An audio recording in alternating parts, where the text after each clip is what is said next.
Hello guys, मेरा नाम है गौरव और आज की वीडियो में मैं आपको हिंदी का सिलेबस बताऊंगा। वैसे तो आप सबको पता होगा कि मैंने ना सभी सब्जेक्ट्स की अलग अलग वीडियो बना दी थी सिलेबस के ऊपर। बस आपका जो हिंदी का सिलेबस है वो बताना रहता था।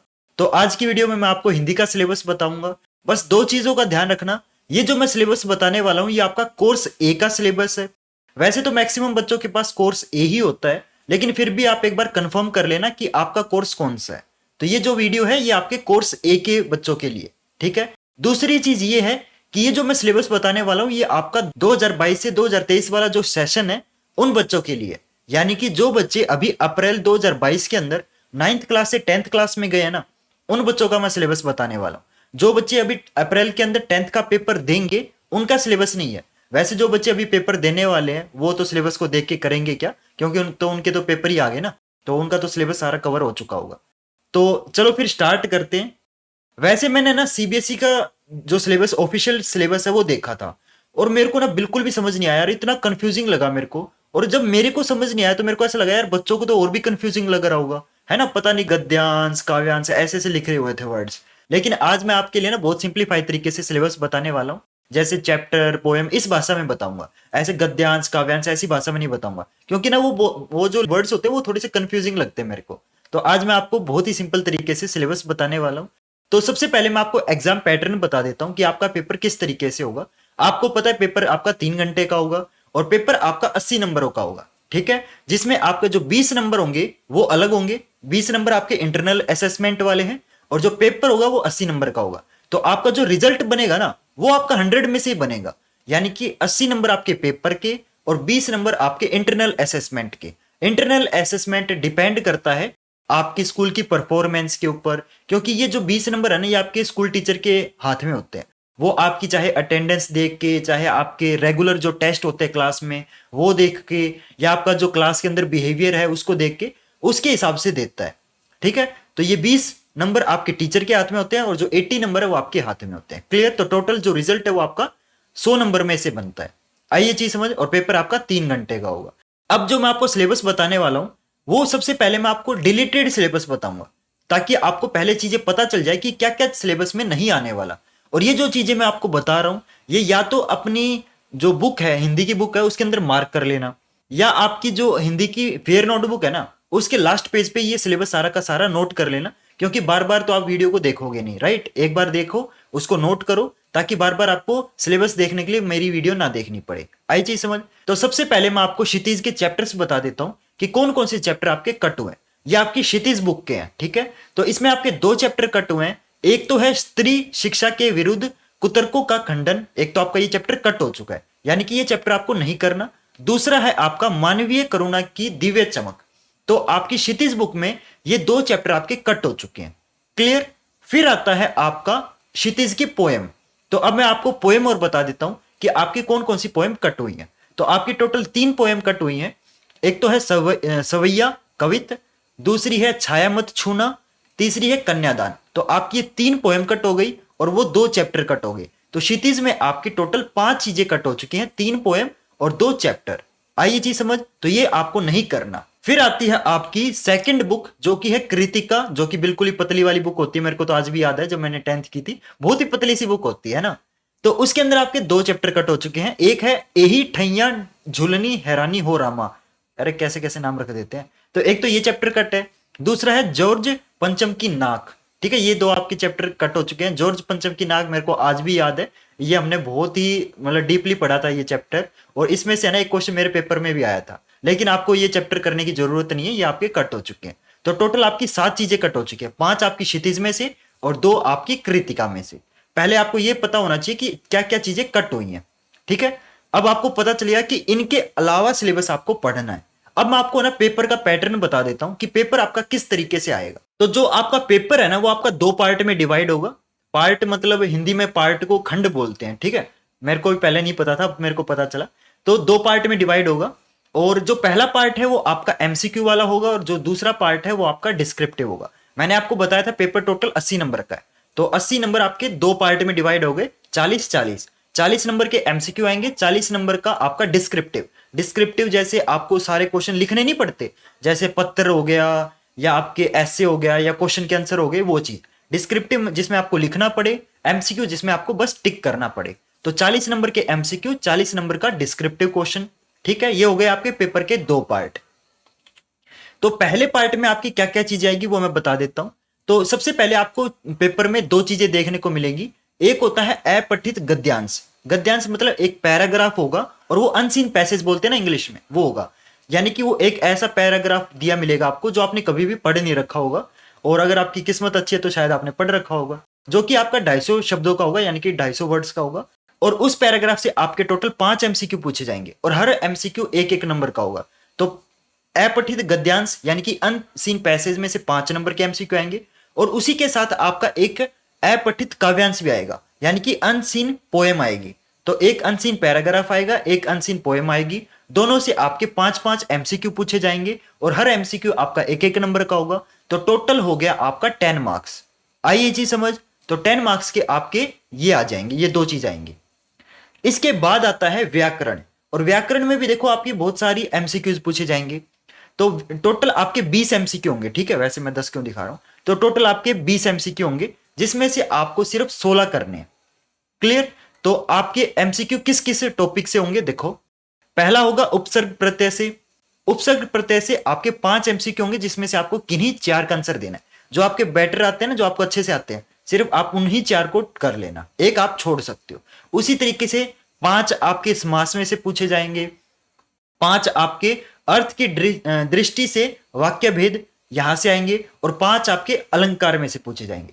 तो हर एक में से, हर एक टॉपिक में से 5-5 हो गए, तो टोटल हो गए 20 एमसीक्यू पूछे जाएंगे, और हर एक टॉपिक से आपको 4-4 करने, यानी कि आपको 16 करने। तो पूछे जाएंगे 20 एमसीक्यू, करने आपको 16 है, और हर टॉपिक में एक एक एमसीक्यू की छूट है। आइए चीज समझ। इसके बाद मैं आपको बता देता हूं अलंकार में से कौन कौन से अलंकार आएंगे एक्चुअली। वैसे आपको मैंने बताया अलंकार में से 5 एमसीक्यू आएंगे, उसमें से आपको 4 करने, लेकिन कौन से अलंकार आएंगे। तो 2 टाइप के अलंकार होते हैं आपके। एक होता है शब्दालंकार, दूसरा होता है अर्थालंकार। शब्दालंकार में आपको अनुप्रास और यमक का अलंकार, ये 2 अलंकार करने हैं। अर्थालंकार में से आपको उपमा और रूपक अलंकार करने हैं। तो ये बस आपको 4 अलंकार करने हैं। इसके अलावा जो भी अलंकार है वो आपके सिलेबस से कट है। ठीक है। इसके बाद आता है आपका गद्य खंड। गद्य खंड में मतलब, गद्य का मतलब होता है पैराग्राफ, और लेकिन ये वाला जो पैराग्राफ होगा ना, ये आपका सीन पैसेज होगा। पहले मैंने आपको बताया था अनसीन पैसेज आएगा, वो तो है ही, लेकिन उसके साथ साथ आपका एक सीन पैसेज आएगा। सीन पैसेज मतलब जो आपने देख रखा होगा, जो आपने पढ़ रखा होगा, यानी कि ये वो पैसेज होगा जो आपकी बुक के जो चैप्टर है ना, उसमें से किसी भी चैप्टर का एक पैराग्राफ उठा के आपको दे देंगे, और उससे उस पैराग्राफ में से आपके टोटल 7 एमसीक्यू आएंगे। और एक एमसीक्यू कौन सा आएगा मैं आपको आज ही बता देता हूं। एक एमसीक्यू में आपको उस पैराग्राफ से उस चैप्टर का नाम भी पूछेंगे, और उस चैप्टर का जो राइटर है उसका नाम पूछा जाएगा। तो प्लीज आप एक काम करना, आपकी जो भी बुक है ना, क्षितिज और कृतिका है, उसमें आप कवि और लेखक इनके नाम याद करके लेके जाना। जब मैं 10th क्लास में था तब पता है हम क्या करते थे, हम है ना, जो लेखक है और जो कवि है ना, उनके नाम याद नहीं होते, क्योंकि इतने सारी पोएम होती हैं, इतने सारे चैप्टर होते, तो याद नहीं होते, तो हम है ना लिख के ले जाते थे। हालांकि मैं आपको ये नहीं कहूंगा कि आप ये लिख के लेके जाओ, आप याद ही कर लेना, बट थोड़ा सा मुश्किल होता है इन चीजों को याद करना। तो समझ गए ना। एक आपका सीन पैसेज आएगा जो आपके चैप्टर में से होगा, एक पैराग्राफ उठा के दे देंगे, और उस पैराग्राफ से रिलेटेड आपके 7 एमसीक्यू पूछे जाएंगे, जिसमें से एक एमसीक्यू होता है कि उस वो जो पैराग्राफ है वो कौन से चैप्टर से है, एंड उसका जो राइटर है वो कौन है। आइए चीज समझ। तो 7 नंबर का आपका गद्य खंड है, और उसी के साथ आपका 7 नंबर का काव्य खंड है। काव्य खंड मतलब एक पोएम होगी, उस पोएम का कोई भी एक स्टैंजा उठा लेंगे, या पैराग्राफ, पैराग्राफ तो नहीं होता पोएम में, स्टैंजा होता है। ठीक है, 4 लाइन का, 8 लाइन का, देख वो अब मतलब किसी भी टाइप का दे सकते हैं। एक पोएम होगा, उसका कोई भी बीच का एक पार्ट उठा के आपका एग्जाम में वो दे देंगे, और उस सिर्फ उस एक स्टैंजा से आपके टोटल 7 एमसीक्यू पूछे जाएंगे। और एक एमसीक्यू कौन सा होने वाला है कि इस कविता का नाम बताओ और इसके कवि का नाम भी बताओ। आइए चीज समझ। तो आपको हर चैप्टर का जो लेखक है या जो हर पोएम का जो कवि है वो आपको याद करके जाना है। क्लियर। इसके बाद आता है आपका पार्ट 2। तो ये तो हो गया पार्ट 1 जिसमें सारे के सारे आपके एमसीक्यू थे, लेकिन अब आता है आपका पार्ट 2 जो कि है डिस्क्रिप्टिव, यानी कि इसमें आपको पेन घिसाना पड़ेगा, अपना हाथों से लिखना पड़ेगा सारी चीजें। ठीक है, यहां पे बहुत ज्यादा टाइम जाता है। तो इसमें आते हैं आपके क्वेश्चंस। अब आपने क्षितिज और कृतिका बुक पढ़ी है, पूरे साल से क्वेश्चंस रटोगे आप, तो सिंपल सी बात है वो लिखने भी पड़ेंगे, तो वो आपके पार्ट 2 के अंदर आएंगे। तो सबसे पहले पार्ट में आपसे 4 शॉर्ट क्वेश्चंस पूछे जाएंगे क्षितिज के चैप्टर से, ठीक है। जो क्षितिज के चैप्टर हैं उसमें से आपके उन चैप्टर में से 4 छोटे क्वेश्चन पूछे जाएंगे, जिसमें आपको 3 या 4 लाइन का आंसर लिखना पड़ेगा। हर क्वेश्चन आपका 2 नंबर का होगा, लेकिन जो 4 क्वेश्चन पूछे गए ना उनमें एक चॉइस होगी। 4 क्वेश्चन में से आपको सिर्फ 3 क्वेश्चन करने हैं, तो हर क्वेश्चन 2 नंबर का है, 3 क्वेश्चन आपको करने हैं, तो टोटल 6 नंबर के शॉर्ट क्वेश्चन हो गए, ठीक है। फिर आता है आपका जो क्षितिज है उसकी जो पोएम है ना, उनमें से भी आपके 4 क्वेश्चन पूछे जाएंगे, करने आपको 3 है। क्लियर, तो ये भी 6 नंबर के हो गए। तो 3 क्वेश्चन आपको चैप्टर में से करने हैं, 3 क्वेश्चन आपको पोएम में से करने हैं, और दोनों में, चैप्टर और पोएम में दोनों में एक एक क्वेश्चन की चॉइस होगी। आइए चीज समझ। फिर आती है आपकी कृतिका, और कृतिका में से आपके 3 लॉन्ग क्वेश्चन पूछे जाएंगे। तो वैसे तो आपको पता होगा कृतिका जो बुक है ना उसके अंदर जो क्वेश्चंस है ना वो बहुत बड़े हैं, हालांकि बुक बहुत पतली है लेकिन उसके क्वेश्चन बहुत बड़े होते हैं। तो 3 लॉन्ग क्वेश्चन पूछे जाएंगे, उनमें से सिर्फ आपको 2 करने हैं, हर क्वेश्चन आपका 4 नंबर का होगा। तो 2 क्वेश्चन करने हैं, हर क्वेश्चन 4 नंबर का, तो टोटल हो गए 8 नंबर का जो पेपर है वो आपकी कृतिका बुक से बनेगा। Clear guys. इसके बाद आता है आपका राइटिंग सेक्शन। राइटिंग सेक्शन मतलब इसमें आपके ऐसे, लेटर, ईमेल, संवाद, सूचना, इस टाइप की जो चीजें होती हैं वो आपसे पूछी जाएगी, और सबसे ज्यादा पूरे पेपर का जो टाइमिंग है ना वो इनमें जाता है। तो मैं आपको एक मतलब एडवाइस देना चाहूंगा, आप पेपर स्टार्ट करो ना, आप पहले तो पहला पार्ट पूरा करना है जो एमसीक्यू वाला होता है, वो होते ही आप बुक के क्वेश्चन आंसर मत करना। सबसे पहले ना आप राइटिंग सेक्शन पे कूद जाना, सबसे पहले आप राइटिंग सेक्शन करना, क्योंकि इनमें ना बहुत टाइम लगता है। और जब आपका क्या होता है, देखो मैं आपको बताता हूँ, आप पेपर करते हो, आपका मान लो 3 घंटे का पेपर है, 2 घंटे हो चुके, और आपको पता चलता है कि यार 2 घंटे में तो बस मेरा इतना ही हुआ है, मेरा पूरा राइटिंग सेक्शन बचा हुआ है, तो ना एक थोड़ा सा ना हेजिटेशन हो जाती है, नर्वसनेस होने लग जाती है। मेरे को होती थी, ठीक है, मेरे को लगता है आपको भी होती होगी। तो आप एक काम करना, पहले ही राइटिंग सेक्शन को निपटा लेना। राइटिंग सेक्शन निपटने से ना क्या होता है, एक मेंटली आदमी को स्टेबिलिटी मिलती है, थोड़ा सा ना मतलब घबराहट कम हो जाती है कि यार मेरा राइटिंग सेक्शन जो सबसे ज्यादा टाइम लेता है वो तो मेरा हो चुका। फिर आप आराम से अपने क्वेश्चन लिख सकते हो, क्योंकि अगर आपके पास लास्ट में टाइम कम है और आप मतलब राइटिंग सेक्शन आपका बचा हुआ है, तो क्या होता है आप जल्दबाजी करते हो, जिसमें राइटिंग खराब होती है, आप बहुत सारे इंपॉर्टेंट पॉइंट भूल जाते हो। क्योंकि ये जो चीजें होती है ये आपकी थोड़ी सी लेंथी पेज भरने वाली चीजें होती हैं, समझ रहे हो ना, और आप इनमें पेज नहीं भरोगे टाइम की वजह से तो आपके नंबर कट जाएंगे। तो मैं तो आपको यही कहूंगा, पहले पहला पार्ट पूरा करना, यानी कि खंड ए बोलते ना, खंड ए पूरा करना, यानी कि फर्स्ट पार्ट पूरा करना एमसीक्यू वाला। उसके बाद जब आपका सेकंड पार्ट आ जाए तो सबसे पहले आप राइटिंग सेक्शन करना, क्वेश्चंस बाद में करना, राइटिंग सेक्शन पहले करना। आई चीज समझ। तो अब मैं आपको राइटिंग सेक्शन का बता देता हूं, राइटिंग सेक्शन में से किस तरीके से आपका पेपर बनेगा। तो इसमें आपके देखो 3 ऐसे पूछे जाएंगे जिनमें से आपको एक करना है, और उसमें आपको सिर्फ 120 वर्ड लिखने। 120 वर्ड मैं बताऊं तो आपको 2 पेज भरने हैं, ठीक है। जैसे एक पेज हो गया ये, ठीक है, मान लो ये पेज है, तो इसका ये साइड भी भरना है और ये साइड भी, इसको 2 बोलते हैं, ठीक है। इतना भर दोगे, आपका 6 नंबर का ही तो है, तो अगर आप दोनों साइड भर दोगे ना शीट की तो वो एनफ है। आई चीज समझ। तो 3 ऐसे पूछे जाएंगे जिसमें से आपको एक करना है, तो आपकी 2 की चॉइस हो गई। क्लियर। फिर आता है आपका एक लेटर पूछा जाएगा, उसमें कोई भी चॉइस नहीं होगी, और वो लेटर आपका 5 नंबर का होगा।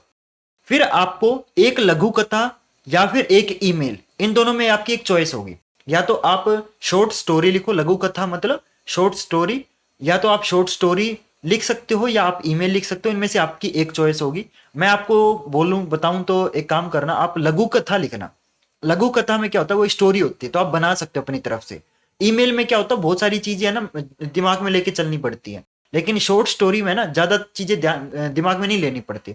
उसमें क्या होता है, स्टोरी होती है, वो आप खुद बना सकते हो, राइट।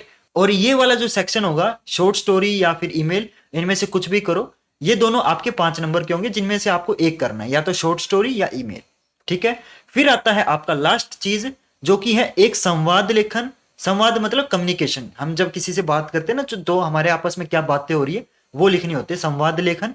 या फिर आप एक सूचना लेखन, यानी कि नोटिस। सूचना लेखन नहीं होता, आपका नोटिस बोर्ड होता है स्कूल में, जब आपको कुछ भी सूचना यानी कि कुछ भी चीजें बतानी होती है तो नोटिस बोर्ड पे लिख देते हैं, तो उसको हम बोलते हैं सूचना लेखन हिंदी की भाषा में। तो आप या तो संवाद लेखन करो या आप सूचना लेखन करो, वो आपके चॉइस है, और ये आपका 4 नंबर का आएगा। क्लियर। तो ये हो गया आपका राइटिंग सेक्शन, और पूरा पेपर में जो सबसे मैक्सिमम टाइम आपका वेस्ट होने वाला है ना, वो इसी सेक्शन में होगा। तो प्लीज इसको अच्छे से करना।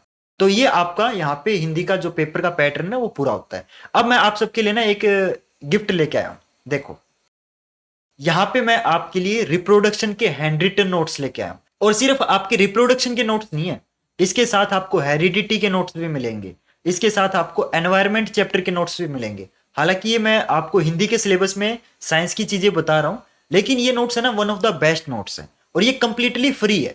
तो आपको कोई भी पैसे देने की जरूरत नहीं है डाउनलोड करने के लिए। और मैं आपको गारंटी देता हूं, अगर आप इन नोट्स में से पढ़ोगे ना, तो आपको बुक में ये चैप्टर, साइंस वाले चैप्टर पढ़ने की जरूरत ही नहीं पड़ेगी। और सिर्फ मैंने इन 3 चैप्टर के नोट्स नहीं बनाए, मैंने पूरी साइंस के नोट्स बना रखे हैं, और वो कंप्लीटली फ्री है। कहां से डाउनलोड करना है, डिस्क्रिप्शन में लिंक है, उस लिंक पे क्लिक करके आप इन नोट्स को कंप्लीटली फ्री में डाउनलोड कर सकते हो।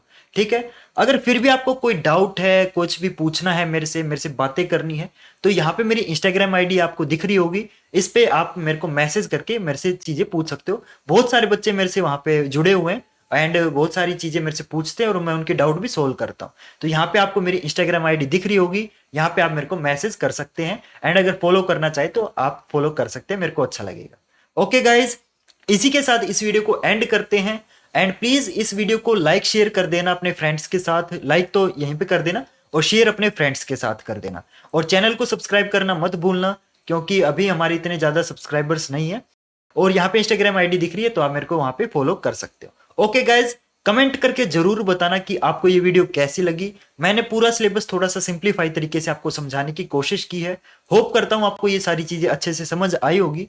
और प्लीज कमेंट करके बताना कि आपको नेक्स्ट वीडियो किस टॉपिक के ऊपर चाहिए, तो मैं आपका कमेंट देख के उस टॉपिक के ऊपर वीडियो बना दूंगा। तो गाइज, मिलते हैं नेक्स्ट वीडियो में नए टॉपिक के साथ। तब तक के लिए good bye and have a nice day. Bye.